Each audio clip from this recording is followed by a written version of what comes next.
ప్రొద్దుటూరు నియోజకవర్గ ప్రజలందరికీ మీ సోదరుడు రాచమల్లు హృదయపూర్వకంగా నమస్కరిస్తూ, అక్రమ రవాణా బియ్యం ఇదైతే చౌక దుకాణంలో బియ్యం తీసుకొని, చౌక దుకాణం డీలర్ మీ వాళ్ళే, అంత తెలుగుదేశం పార్టీ డీలర్, నీ సానుభూతి పరులు నీ వాళ్ళే, బియ్యం తీసుకొని ఇదిగో ఇట్లా ఇచ్చి మనిషికి, లబ్ధిదారునికి మళ్ళీ ఆ వారు వచ్చి తీసుకోవాలా కనీసం.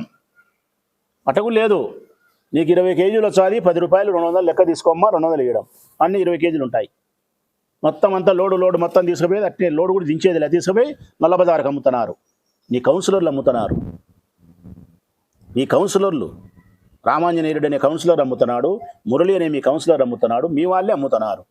స్టోర్ డీలర్లు మీ వాళ్ళే, బియ్యం రవాణా చేసేది మీ వాళ్ళే. కేసులు పెట్టినారు, చెప్పినాం, నియంత్రించినారా? నియంత్రించాలి. మరి దీంట్లో కొండాడికి ఎంత లాభం, ఎంత వాటా?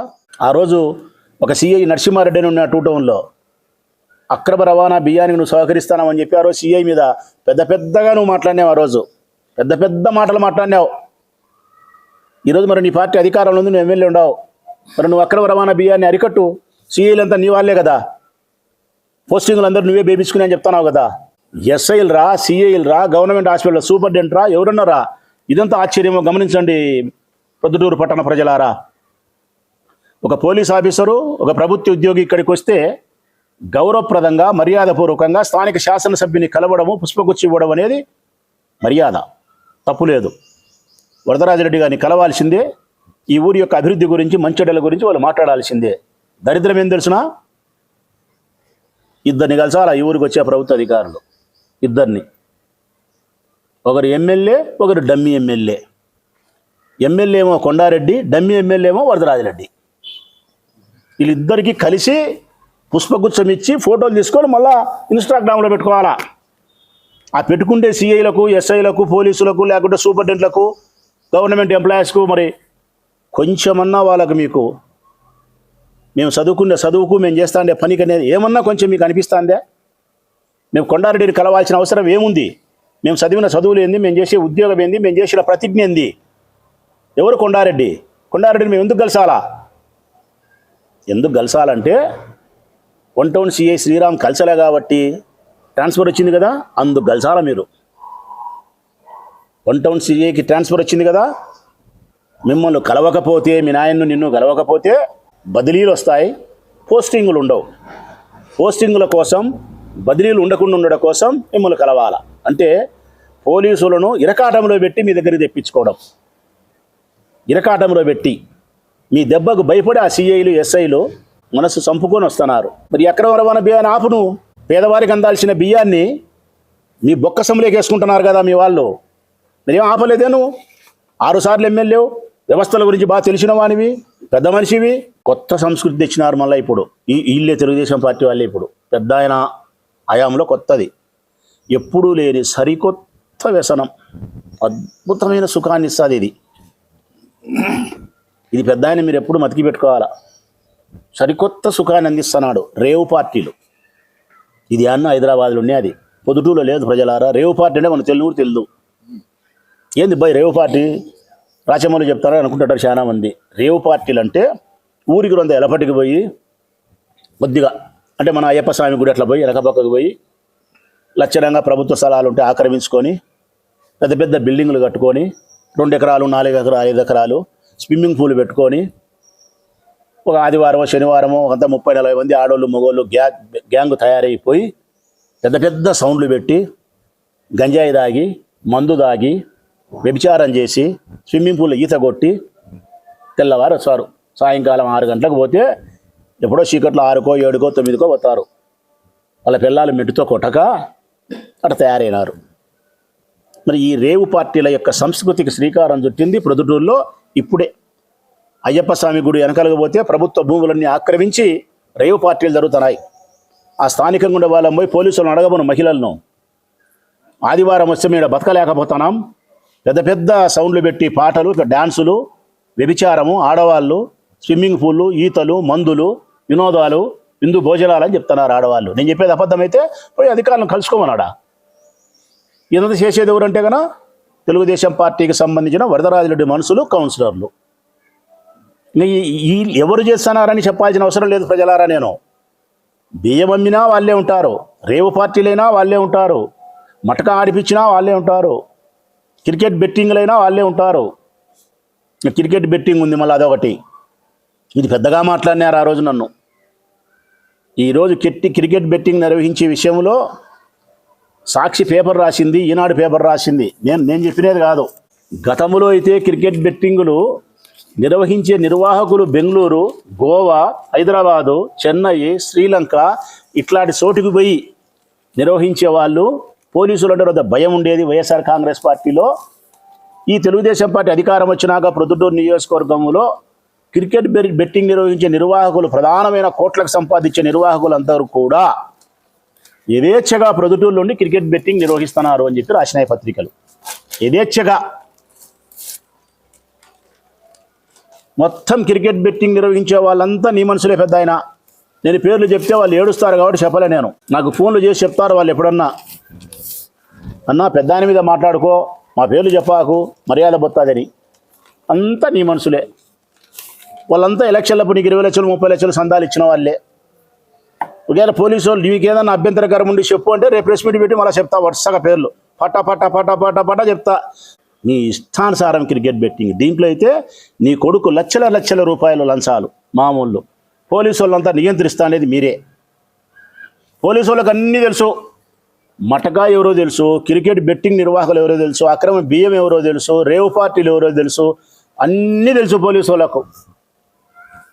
బెల్ట్ షాపులు తెలుసు, బ్రాంతి షాపులు తెలుసు. కానీ అందరిని నోరు మూపించినది ఎవరంటే కనుక వరదరాజిరెడ్డి కుమారుడు కొండారెడ్డి, వరదరాజిరెడ్డి. దాని ప్రయోజనం ఏంటంటే కనుక వాళ్ళు డబ్బు సంపాదించుకుంటున్నారు, వాళ్ళ మనుషులు డబ్బు సంపాదించుకోవాలి. పోలీసు వాళ్ళు గమ్మునుండేదానికి కారణం ఏంటంటే కనుక శ్రీరామ్ సిఐ ఎగ్జాంపుల్. 20 రోజులకు ట్రాన్స్ఫర్ చేసినారు ప్రజలారా. అతను బ్రాంతి షాపుల వాళ్ళ దగ్గర లంచం తీసుకోలే, 10 గంటలకు షాపులు మూతేపించినాడు. నిజాయితీగా పని చేస్తే నిజాయితీకి ఈ ప్రభుత్వం ఇచ్చిన నజరానా బదిలీ, పోస్టింగ్ లేదు. ఈ దుస్థితి మాకే వస్తుంది కదా అని భయపడి సిఐలు మీ అధికారానికి తలవగ్గి మనసు సంపుకొని పనిచేయాల్సిన పరిస్థితి ఏర్పడింది.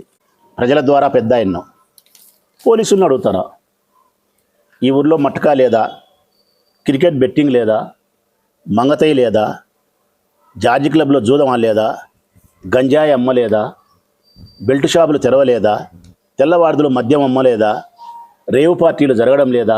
మరి వీటన్నింటిని ఎందుకు నియంత్రించలేదు నువ్వు? ఆలోచించి ఆర్ఎస్ అనేవే నువ్వు. ఈ అసాంఘిక కార్యకలాపాలకు అడ్డా సెకండ్ బొంబాయి అని పేరు పిలుస్తున్నారు. ఇది అంత దీనికి అడ్డా అయిపోయింది అన్నారు. ఇప్పుడు నేను అడుగుతా ఉన్నా వరదరాజిరెడ్డి గారిని, ఆ పెద్దోని చిన్నోని, ఇప్పుడు దేనికి అడ్డా తెలుసునా? ఇది సెకండ్ బాంబే దగ్గర నుంచి దీనికి ఏంది అడ్డా అంటే మంచి పేరు ఇచ్చినారైతే. పెద్ద అయినా చిన్నోడు పెద్దోడు కలిసి బహుత్ అచ్చనం, ఎంత మంచి పేరు తెలిసినా బొంబాయి కంటే మంచి పేరు. ఏం తగ్గుతాడేం పెద్ద ఆయన మళ్ళీ అట్లా తగ్గడట్లా. ఇది సెకండ్ బొంబాయి కాదంటే ఇప్పుడు సెకండ్ గోవా. ఇది సెకండ్ గోవా. ఇది గోవాలో దొరికేటన్నిటి దొరుకుతాయిడా. నీ ఇష్టం ఏమి కావాల్సిన క్యాషినో, గుండాట, మినియాఫీ, రమ్మీ, మందు, గంజాయి, అమ్మాయి సర్వం. అందుకే ఇది సెకండ్ గోవా. క్యాషినోని సరికొత్త జూదాన్ని ఊరికి పరిచయం చేసినారు. సరికొత్త జూదాన్ని బస్సులు పెట్టి, విమానాలు పెట్టి, టిక్కెట్లు పెట్టి గోవాకు తీసుకుపోయి, సావుకారి పిల్లలను తీసుకుపోయి ఆడ మీరు క్యాషినోలో కూర్చోబెట్టి రకరకాల జూదాలు ఆడిపించి, మందు దాపి, వ్యభిచారం చేయించి వాళ్ళను గుండు కొట్టించి ఇంటికి పంపిస్తున్నారు. ఫ్లైట్ నెంబర్లు చెప్పినాం, బస్సు నెంబర్లు చెప్పినాం, మనుషుల పేర్లు చెప్పినాం. క్యాషినో లేదంటావా గోవా? ఇది సెకండ్ గోవా కాదంటావా? నేను చెప్పిన జూదాలు లేవంటావా? ఏం పోలీసు అధికారులారా, నేను చెప్పినది తప్పేమన్నా ఉందా? సత్యమే మాట్లాడతానా. ఇప్పటికే భూములు ఆక్రమించే దాంట్లోనూ, భూములను మంచి భూములను చెరువు భూములుగా ఆర్డీఓలు చెప్పి ఆపించి 5 కోట్లు 6 కోట్లు లంచం కొండారెడ్డి తీసుకోవడంలోనూ, ఇప్పుడు మళ్ళా భూముల ఆక్రమణకు అది ఒక పక్క జరుగుతుంది. అది రేపమన్నాడు ప్రెస్ మీట్ పెడతా. 100 కోట్ల భూమిని ఆక్రమించడానికి, ప్రభుత్వానికి సంబంధించిన 100 కోట్ల భూమిని తన సొంతం చేసుకునేదానికి కొండారెడ్డి రణీనులు, లక్ష్మీపేటకు సంబంధించిన, లక్ష్మీపేట అంటారు, చౌటపల్లికి సంబంధించిన వాళ్ళు, దొరసమానపల్లికి సంబంధించిన వాళ్ళు కలిసి ఊకుమ్మడిగా వెంకటేశ్వర స్వామి దేవాలయం దగ్గర 100 కోట్ల భూమిని స్వాహా చేయడానికి రంగం సిద్ధం చేస్తున్నారు. ప్రభుత్వ భూమిని అడ్డుకుంటాం. ఎన్ని భూములు ఆక్రమించాలని అన్ని భూములు ఆక్రమించడానికి డేగ కోడి పిల్ల కోసం ఆకాశంలో నుంచి తిరుగుతా చూసా టప్పని వేసుకపోతుంది కళ్ళసందున.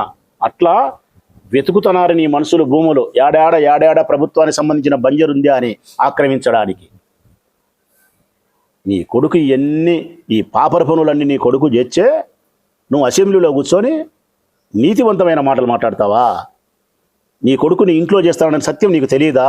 నీకు తెలియకుండా నీ కొడుకు ఎన్ని చేస్తాడా? నీకు తెలియకుండానే పోలీసులు నీ కొడుకు మాట వింటారా? నీ కొడుకు నువ్వు కలిసి కూడబలుక్కొని ఈ ఊరిని అసాంఘిక కార్యకలాపాలకు అడ్డా చేసి నీ మనసులు సంపాదించుకునేదానికి, తద్వారా ఎలక్షన్లప్పుడు లక్షలు నీకు సందాలు ఇచ్చేదానికి, రేపు కౌన్సిల్ ఎలక్షన్లు ఇచ్చే ఓడోడు ₹1 పెట్టి గెలిచడానికి నువ్వు సహకరించి పోలీసులను నీ అధికార బలం చేత ఊరకుండమని చెప్పి మరి ఆ రోజు నన్నేం మాట్లాడినారు? మరి దీనికి ఏం సమాధానం చెప్తారు? మీరు చెప్పాలా? ప్రెస్ ముందుకు రావాలా? ప్రెస్ ముందుకు సమాధానం వచ్చి మట్టగా లేదని చెప్పు, నేను చూపిస్తా. మంగతాయి లేదని చెప్పు, చూపిస్తా. జార్జి క్లబ్ చూపిమంటే చూపిస్తా. బెల్ట్ షాపు లేదంటే చూపిస్తా. మద్యం తెల్లవార్దు లేదంటే అన్ని నువ్వు లేదని చెప్పితే ప్రెస్ ముందుకు వచ్చి రోజుకోటి ఎవిడెన్స్ చూపిస్తా. ఎవిడెన్స్ చూపించకపోతే తో అని ఎంగిలి ముయ్యండి. రోజుకోటి చూపిస్తా నీకు. ఇది ప్రజలారా, మన ప్రొద్దుటూరు నియోజకవర్గంలో అధికార పార్టీ ఎమ్మెల్యే వారి మనుషులు గతంలో చేసిన దుష్ప్రచారము, దాని తాలూకు ఈరోజు ప్రొద్దుటూరులో జరుగుతున్న అసాంఘిక కార్యకలాపాల పర్యవేక్షణాలు, ఈ ఊరు ప్రజలు ఎంత నాశనమవుతాండేది, వీళ్ళ వలన పోలీసులు నిమ్మకుండా మిన్నుకుండిపోవడము, ఇది అంతా. దీంట్లో ఏదైనా నేను సత్విమర్శ చేయకుండా ఉంటే సమాధానం తెలుగుదేశం పార్టీ ఇవ్వచ్చు. ప్రజలు ఎవరైనా సరే నేను చెప్పింది తప్పు అనుకుంటే నన్ను ఫోన్ చేసి అడిగినా కూడా నేను సమాధానం ఇస్తాను. చలో.